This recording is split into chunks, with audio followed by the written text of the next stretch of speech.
नमस्कार। आज हामी नस्यकर्मको बारेमा केही भन्न गइरहेका छौं।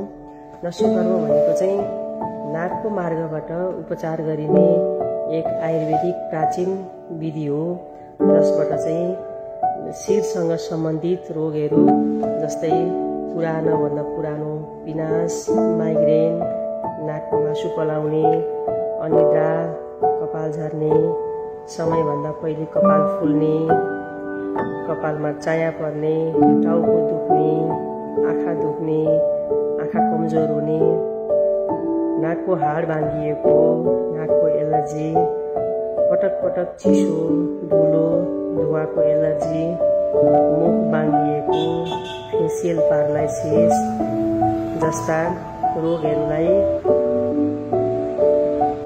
उपचार गर्नका लागि नाक मार्गबाट औषधि हाली उपचार गर्ने विधिलाई नस्यकर्म विधि भनिन्छ। यो आयुर्वेदिक पञ्चकर्म विधि हो। यो चाहिँ 7 दिनदेखि 14 दिनसम्म बिहान खाली पेटमा गरिन्छ।